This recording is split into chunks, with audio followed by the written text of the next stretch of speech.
झारखंड जो कि इंडिया का मिनरल हब है, यहाँ ढेर सारा रॉ मटेरियल्स का स्टॉक है, जैसे कि कोल, आयरन और माइका और बॉक्साइट और बहुत सारे ऐसे मिनरल्स जो कि दुनिया में बहुत ही कम पाए जाते हैं, जैसे कि लाइमस्टोन, यूरेनियम, प्रॉक्सिमाइट, डोनामाइट, क्वार्ट्ज और क्वार्ट्जाइट। ये सब मिनरल्स स्टील मैन्युफैक्चरिंग इंडस्ट्रीज के लिए काफी ज्यादा जरूरी होती है। 2022-23 के फाइनेंशियल ईयर में झारखंड का एक्सपोर्ट रेट 1200 करोड़ से ज्यादा था, जिसमें मिनरल्स, मेटल्स और इंजीनियरिंग गुड्स का एक बड़ा हिस्सा है। झारखंड का raw material China, Japan, USA और साउथ ईस्ट एशियन कंट्रीज में एक्सपोर्ट किया जाता है। कुछ ऐसे पावर प्लांट्स जो कि रॉ मटेरियल्स का यूज करके दूसरे शहरों को बिजली सप्लाई करते हैं।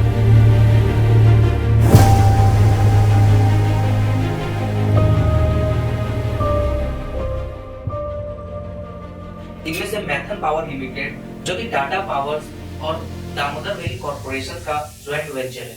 यह प्लांट धनबाद के पास मैथन में लोकेटेड है और 1050 मेगावाट बिजली जनरेट करने का कैपेसिटी रखता है। एक कोल बेस्ड पावर प्लांट है जो कि झारखंड, वेस्ट बंगाल, न्यू दिल्ली इन सारे शहरों में बिजली सप्लाई करता है। ऐसे ही अडानी पावर का बड़ा थर्मल पावर प्लांट स्टेशन है जो कि गोड्डा डिस्ट्रिक्ट झारखंड में लोकेटेड है। ये प्लांट 1600 मेगावाट पावर जनरेट करने का कैपेसिटी रखता है और बांग्लादेश को बिजली एक्सपोर्ट करता है। हालांकि ये इंपोर्टेड कोल का यूज करता है। इनके अलावा झारखंड बिजली वितरण निगम लिमिटेड (JVBNL) स्टेट के अंदर बिजली डिस्ट्रीब्यूशन का काम करती है, जो कि प्राइमरली झारखंड के अंदर ही बिजली सप्लाई करती है। ये सब सुन के आप सबको लग रहा होगा कि ये पावर प्लांट्स के बारे में क्यों बता रहा है, तो देखिए मैं बताता हूँ।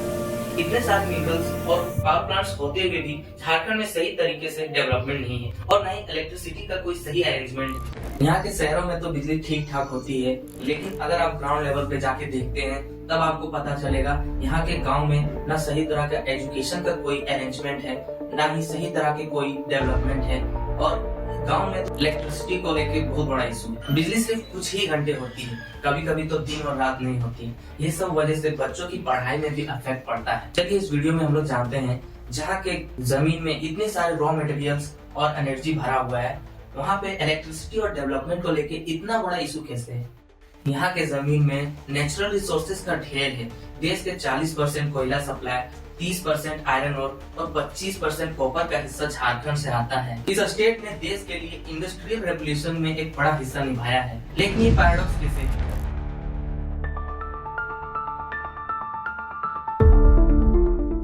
इंडस्ट्रियल जीडीपी बढ़ रहा है, लेकिन आज भी झारखंड का जीडीपी 6 से 7 लाख करोड़ के आसपास है, क्योंकि पर कैपिटा ग्रोथ अभी भी नेशनल एवरेज से नीचे है। क्योंकि जब बात आती है लोकल लेवल की, बिजली, एजुकेशन और डेवलपमेंट की, तो कुछ चैलेंजेस सामने आते हैं। झारखंड को 2000 में बिहार से अलग स्टेट बनाया गया, जिस दिन से ये अपने रिच मिनरल रिसोर्सेज के साथ एक नया सफर शुरू किया। शुरुआत में माइनिंग और हेवी इंडस्ट्रीज ने स्टेट की जीडीपी को बूस्ट किया। आगे चल के टाटा स्टील ने जमशेदपुर में इंडस्ट्रियल हब बनाया और माइनिंग से आने वाले रेवेन्यू ने देश की रॉ मिनरल्स को सप्लाई करके इकोनॉमिक ग्रोथ में बड़ा सपोर्ट दिया। लेकिन यहाँ का प्रॉब्लम सिर्फ नंबर तक सीमित नहीं है। जब हम देखते हैं कि लोकल लोगों के घर, स्कूल और हॉस्पिटल में बिजली का इतना बड़ा इशू है, तब एक बड़ा प्रॉब्लम सामने आता है। झारखंड देश को 40% कोयला सप्लाई करके देता है, लेकिन यहाँ के लोगों को क्या संसाधन मिल पा रहा है? माइनिंग से एम्प्लॉयमेंट तो मिलती है, लेकिन इसका इफेक्ट जंगल, हवा और पानी में भी पड़ता है। झारखंड का जीडीपी ग्रोथ रेट 8.2% था, जो कि नेशनल एवरेज जीडीपी से काफी कम है। ये सब प्रॉब्लम्स को सॉल्व करने के लिए डेवलपमेंट तो होनी चाहिए, लेकिन सस्टेनेबल तरीके से। आप जानते ही होंगे कि माइनिंग से हमें एम्प्लॉयमेंट तो मिल जाती है, लेकिन इसका साइड इफेक्ट भी है। 2020 में झारखंड में 1200 एकड़ जमीन माइनिंग के लिए क्लियर किया गया था,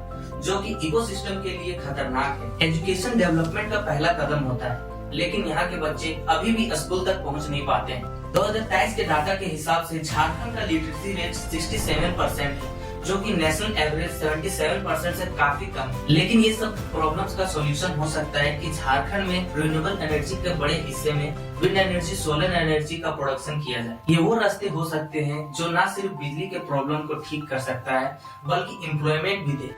2022 में झारखंड ने 4000 मेगावाट सोलर एनर्जी का टारगेट रखा था, लेकिन अभी तक सिर्फ 50 मेगावाट ही अचीव हुआ है। रिन्यूएबल एनर्जी प्रोजेक्ट को बढ़ावा दिया जा सकता है। सोलर पार्क और विंड फार्म के जरिए हम बिजली की कमी को दूर कर सकते हैं, लेकिन इनमें इन्वेस्टमेंट, लोकल सपोर्ट और गवर्नमेंट सपोर्ट होना जरूरी है। और सिर्फ इसलिए होना डेवलपमेंट नहीं, ये जरूरी है कि यहाँ के यंग लोगों को स्किल डेवलपमेंट और एम्प्लॉयमेंट के मौके मिले, यहाँ के लोगों को अच्छे स्किल और एजुकेशन मिले तो ये सब प्रॉब्लम से निपटना मुमकिन है। झारखंड एक ऐसी जमीन है जहाँ प्रॉब्लम भी है और सॉल्यूशन भी। ये हम पर निर्भर करता है कि हम इसके रिसोर्सेज का सही इस्तेमाल करें, यहाँ के लोगों को हेल्प करें और इस राज्य को नए ऊंचाइयों तक ले जाएं। क्योंकि झारखंड सिर्फ एक स्टेट नहीं, ये एक सपना है, एक उम्मीद है और एक जिंदा तस्वीर है डेवलपमेंट की।